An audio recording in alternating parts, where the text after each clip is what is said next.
Nyai, penunggu rumah tua, jangan pernah panggil namanya setelah tengah malam. Pernahkah kamu mendengar kisah tentang Nyai penunggu rumah tua di ujung desa? Konon, rumah itu telah ditinggalkan puluhan tahun lamanya. Setelah serangkaian kejadian aneh dan mengerikan, warga sekitar percaya arwah seorang nyai yang dulu menjadi penjaga rumah tersebut masih gentayangan mencari siapapun yang berani memanggil namanya setelah tengah malam. Dalam video ini, Koridor Sunyi akan membawamu menyelami kisah penuh misteri dan kengerian tentang kisah Nyai Penunggu Rumah Tua. Jangan pernah panggil namanya setelah tengah malam. Apakah kamu cukup berani mendengarnya sendirian di malam hari? Kisah Nyai Penunggu Rumah Tua. Jangan pernah panggil namanya setelah tengah malam. Selamat datang di channel Koridor Sunyi. Bayangkan kamu sedang berjalan di jalan tanah berdebu di sebuah desa yang terasa asing, meski kamu sudah lama tinggal di daerah itu. Malam baru saja turun, dan kabut mulai menutupi ujung jalan. Di kejauhan, tampak siluet rumah besar tua dengan genteng berlumut dan jendela kayu yang lapuk. Angin berembus pelan, membawa aroma tanah basah, bercampur bunga melati yang menyengat. Aroma yang tak seharusnya ada di tengah hutan. Mereka bilang di dalam rumah itu tinggal seorang nyai.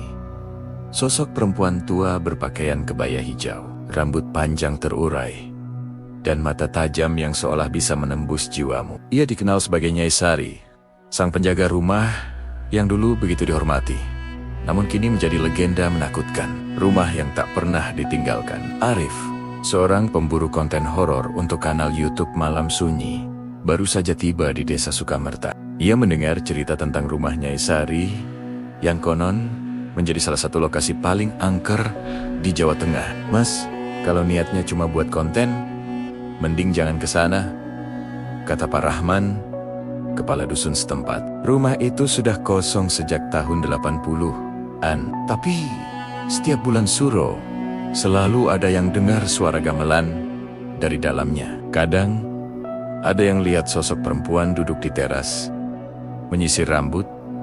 Arif hanya tertawa kecil. Tenang, Pak, saya datang cuma mau rekam suasana malam. Nggak ganggu siapa-siapa kok. Namun dalam hati, ia tahu konten terbaik lahir dari tempat yang paling berbahaya. Pintu yang terbuka sendiri. Malam itu, Arif bersama dua temannya, Dito dan Sela, mulai merekam. Kamera inframerah dinyalakan, suara jangkrik menjadi latar alami. Saat mereka mendekati rumah tua itu, angin tiba-tiba berhenti, hening. Lihat deh, ujar Sela pelan. Pintu kayu di depan mereka terbuka sedikit, kerikik, seperti menyambut kedatangan tamu. Wah, cocok nih buat opening, seru Dito sambil menyalakan kamera. Namun begitu mereka melangkah masuk, aroma melati yang pekat menusuk hidung mereka. Dinding penuh lumut, dan di tengah ruang tamu ada kursi rotan tua yang tampak seperti pernah diduduki seseorang baru-baru ini. Sela menggigil. Arif, tadi kamu bilang rumah ini kosong kan? Arif mengangguk pelan, tapi saat dia menyorot kamera ke arah kursi itu, sesuatu muncul di layar. Bayangan putih, samar dengan rambut panjang, menatap lurus ke arah mereka. Suara dari dalam kamar. Pukul 00,17, mereka memutuskan memeriksa lantai atas. Tangga kayu berderit setiap kali diinjak. Dari ujung koridor terdengar suara halus seperti nyanyian tembang Jawa lama. Dengar nggak, Dit? Bisik Arif. Dito menelan ludah. Kayak suara perempuan ya. Mereka mengikuti suara itu menuju sebuah kamar. Pintu tertutup rapat, tapi dari dalam terdengar jelas suara perempuan bersenandung.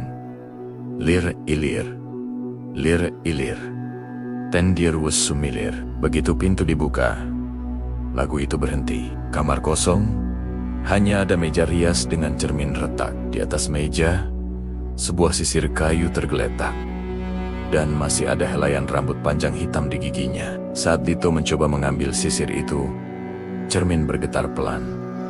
Lalu muncul tulisan samar seperti bekas jari. Jangan panggil namaku. Kesalahan fatal. Meski suasana makin mencekam, Arif tetap memutuskan lanjut syuting. Kita panggil aja, biar dapat reaksi. Cuma buat konten, nggak apa-apa. Sheila menolak keras, tapi Arif tak mendengar. Ia menatap ke kamera dan berkata pelan, "Kalau memang benar ada Nyai Sari di rumah ini, tolong tunjukkan dirimu." Seketika udara berubah dingin. Lampu kamera berkedip. Lalu terdengar suara langkah pelan dari belakang mereka. Tok, tok, tok, tok. Dari arah tangga, sosok perempuan muncul. Berkebaya hijau tua, rambut panjang basah, menutupi sebagian wajahnya. Ia berjalan perlahan, lalu berhenti di depan Arif. Wajahnya pucat, matanya hitam legam. "Kamu yang panggil aku?" Darah Arif serasa berhenti mengalir. Dito menherit kamera jatuh ke lantai, menampilkan kaki Nyai Sari yang perlahan melayang. Hilangnya Sheila. Ketika Arif dan Dito sadar, Sheila sudah tak ada. Kamera mereka merekam detik-detik terakhir. Sheila berlari menuju kamar di ujung lorong, lalu pintu menutup sendiri dengan keras. Mereka mencoba mendobrak pintu itu, tapi tak bisa. Dari dalam terdengar suara Sheila memanggil, "Tolong, tolong aku." "Dia, si." Teriakan itu berubah jadi tawa perempuan tua, berat dan panjang. Saat pintu akhirnya terbuka, kamar itu kosong. Di tengah lantai hanya ada kebaya hijau terlipat rapi, dan bunga melati berserakan. Rahasia Nyai Sari. Pak Rahman datang pagi harinya setelah mendengar kabar dari warga. Ia menemukan Arif dan Dito duduk di depan rumah. Wajah pucat, seperti kehilangan jiwa. "Dia ngambil Sheila," gumam Dito lirih. Dia bilang, "Sheila mirip anaknya." Pak Rahman menarik napas panjang. "Dulu, Nyai Sari memang tinggal di rumah ini bersama anak perempuannya. Tapi waktu penjajahan, rumah ini dibakar. Anaknya tewas di dalam. Dan Nyai Sari bunuh diri. Sejak itu, setiap ada perempuan muda yang datang ke sini malam hari, dia selalu muncul. Video yang tak pernah diunggah. 2 minggu kemudian, polisi hanya menemukan barang-barang mereka, kamera, tripod, dan kebaya hijau yang kini berbau anyir. Namun yang membuat semua orang bergidik adalah isi kartu memorinya. Video terakhir menampilkan wajah Arif yang menatap kamera dengan mata kosong, lalu berkata pelan, "Dia sudah kembali, jangan panggil namanya lagi." Setelah kalimat itu, layar menampilkan sosok Nyai Sari berdiri di belakangnya, menatap lurus ke lensa dengan senyum perlahan, sebelum video berakhir dengan suara bisikan, "Sekarang giliranmu."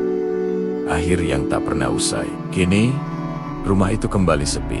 Namun warga mengaku sering melihat cahaya dari jendela pada malam Jumat Kliwon. Seolah ada yang merekam sesuatu di dalam. Dan jika kamu mendengar suara gamelan samar dari arah utara desa Sukamerta saat tengah malam, jangan berhenti berjalan. Jangan menoleh. Dan yang paling penting, jangan pernah panggil namanya. Apakah kamu cukup berani menontonnya sendirian malam ini?